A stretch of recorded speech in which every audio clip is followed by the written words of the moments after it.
আসসালামু আলাইকুম সুপ্রিয় বন্ধুরা, আমরা চলে এলাম আমাদের যে ধানের ক্ষেত। আমাদের এই যে কৃষকের ধান, দেখেন এখানে কি সুন্দর ধান হয়েছে, কিন্তু কৃষকের এখন দুশ্চিন্তা। কারণ এই যে এত সুন্দর সোনালী ফসল ধান বৃষ্টিতে নষ্ট হয়ে যাবে, কৃষক কিন্তু অনেক মাথায় হাত উঠে যাবে। কারণ এত বড় খেটে দেখেন, এই যে কিছু কিছু কত বড় ক্ষেত, এখানে প্রায় 16 বিঘে, 16 বিঘা বলে আমাদের দিকে বিঘা, 16 বিঘা জমিতে ধান করা হয়েছে।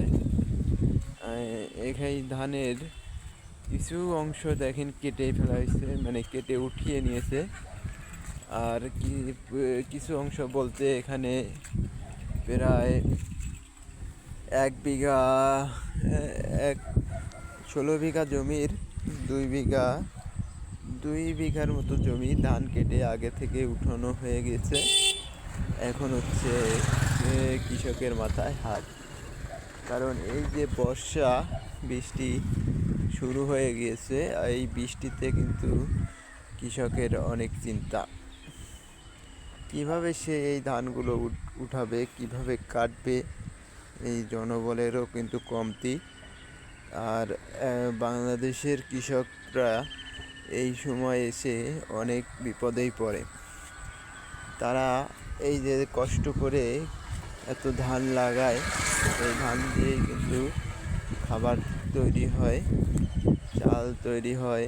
সেই চাল দিয়ে ভাত, এই খাবার খেয়েই কিন্তু মানুষ বাঁচে। এই যে ধানের দাম কমিয়ে দেওয়া বাড়ানো, এটাও কিন্তু কৃষকের মাথায় বড় বাড়ি দেওয়া বলে।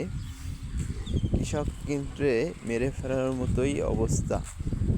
এখন এই যে কৃষকের ধান কেটে ওঠাতে যে পরিমাণ জনবল দরকার, সেই পরিমাণ জনবল কিন্তু নাই।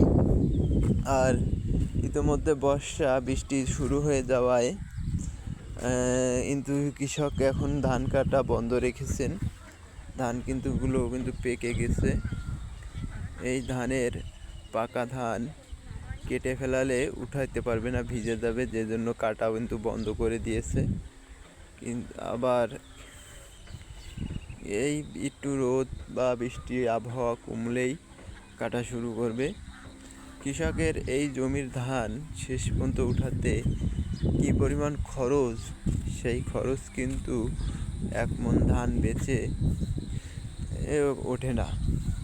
বিঘায় 5-7 মণ ধান হয়, সেই ধানের দাম যে পরিমাণ কমিয়ে গেছে, তার চেয়ে খরচ কিন্তু বেশি।